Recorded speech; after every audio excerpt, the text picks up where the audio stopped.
Do you want to know the secret to really healthy blooming plants? Gardeners will tell you it's Hugh Moore Plant and Soil Builder.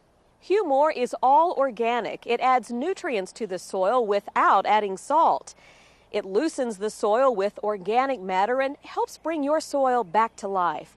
That means gorgeous, lush plants, bigger, tastier vegetables. There's even a Hugh Moore for healthy turf. So look for Hugh Moore Plant and Soil Builder. Then you'll be in on the Gardener's Secret. We're going to put Bryan Pirtle to work today as our Weekend Warrior segment on how to prepare landscape beds. So, Bryan, I'm going to let you to it. That's right. And if you want, we're going to cruise through this kind of fast, and I do have it all written up in a handout as well as online. You can get it at our website, and it all has everything step by step lined out. Okay. The first thing I like to do when I'm preparing a bed is I like to use garden hose as an edger. And that way the garden hose is flexible and you can move it around and get the bed just the way you want it. And so you can, if you want it a little bit narrower, you can move your garden hose in. If you want it a little bit wider, you just leave it out like that. When the garden hose is in, I take my good old marking paint, and then I paint my bed area where I want the bed at. And I like to make nice, gentle curves. I think it's easier to mow around. It's also a lot easier to weed eat around. And prettier on the eyes too, honestly. Prettier on the eyes, I agree.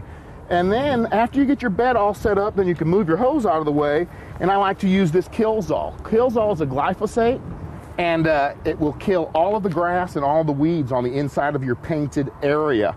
And we taped this show in March, so the Bermuda grass is not quite green yet. You want to make sure the Bermuda grass is green before you use your Killzall. It only works on green leaves.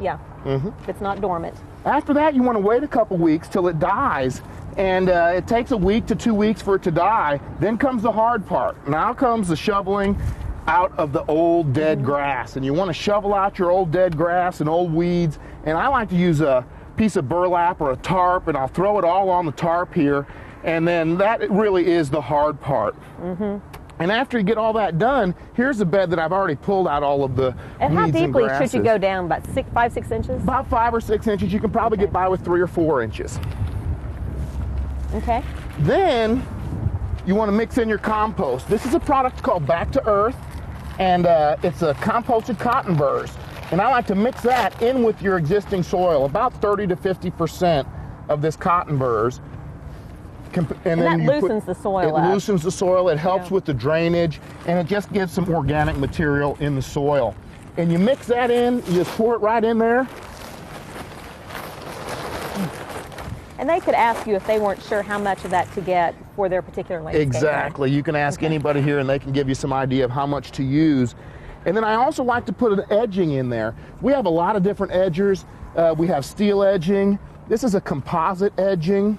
You can also use natural rock, or we have brick, and you just put that right in there as an edging, and what that does is it holds your compost and your soil in. It also gives you an edge to weed eat up against. Now it's time to plant, and then you just take your plant out of your pot. You want to make sure that you don't plant it too deep. And I'm not actually going to plant this today, but as soon as we get done taping, I think I might get it in the ground. And you want to make sure that you don't plant it too deep for drainage purposes. I like to leave this is a real clay area, and I'll leave about 1 inch of that plant sticking out of the ground so that the water it drains well. Away. Exactly. No root rot. Exactly. And then when you get it in the ground, then you want to mulch. And a neat thing about TLC is we carry about a dozen different types of mulch. I really like grade A cedar, and then I also like pecan mulch. And today we're going to use pecan because I've already mulched part of the bed in pecan.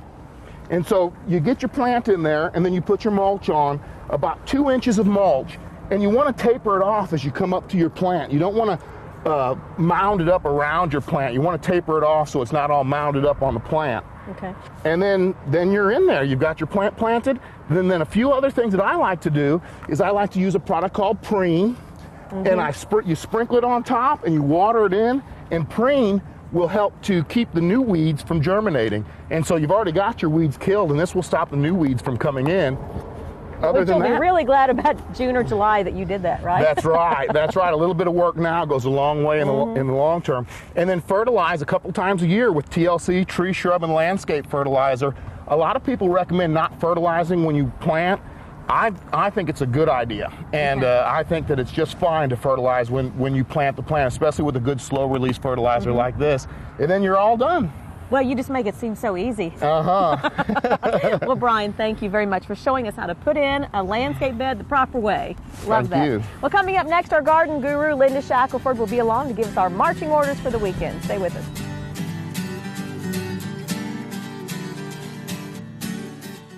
Good morning, I'm Bill Sutton with Sutton Tractor. This is the new Hustler Sport mower with hydrostatic transmissions that offers true zero-turn maneuverability. It has a welded deck and a welded tubular frame that offers the strongest deck and the strongest frame in the industry. The nice thing is you can own the 42-inch, 17.5 horsepower model for just $29.99. Come out and see the entire lineup of Hustler mowers at Sutton Tractor, I-35 and Waterloo Road, or call us at 340-0268. Notice how everyone seems to be going green these days? TLC Nursery and Greenhouses have been going green for almost 3 decades. They know that planting their gorgeous flowers, trees, and shrubs will improve the air quality and can also reduce cooling costs with a well-placed shade tree. Gardening can improve the value of your property by 20%, and it improves your health by lowering blood pressure and increasing muscle tone. So go green with TLC and make your world a bit more beautiful. Well, Linda, I know we both love this time of year, but it comes at a cost. If you want your gardens to look great, there's some work to be done on marching orders, I bet. Well, there is, and being the third week in April, we have a chance to plant just about everything except caladiums and periwinkles now, and it's safe to plant, get the color, plant those containers, get them out, and it's almost warm enough to start looking at your interior plants to bring them out and get some interior things into your landscape. Sounds great. Well, time now for the garden guru to answer your garden questions. This one's from Melissa Holman. She's got an Aloha rose. It was patented way back in '47, but it has thrips. And so she said, since diazonon's off the market, what can she use for it? Okay, we would recommend probably the Orthonex for that, and she needs to keep a good rose food on it also. And Bayer's come out with a new product, a rose care product that works fairly well for that, and it's easy to use. You apply it around the base of the plant. I like that. I like the easy aspect of that. You bet. Well, time now for Best in Show, your chance for a little bragging rights, and if your picture's chosen, you get a $25 gift certificate to TLC. Who's our winner? It's a hydrangea and a color bed that is absolutely gorgeous, and it's from the front porch and all, but it's Carol Brinegar. Sorry, Carol, if I mispronounced your name, from here in Oklahoma City, but really pretty white hydrangeas and an awesome display. Well, that's all the time we have for today. Next week, we're going to show you an early ornamental trees, and then we're also going to give you an art class on color contrasting with plants. We'll see you then.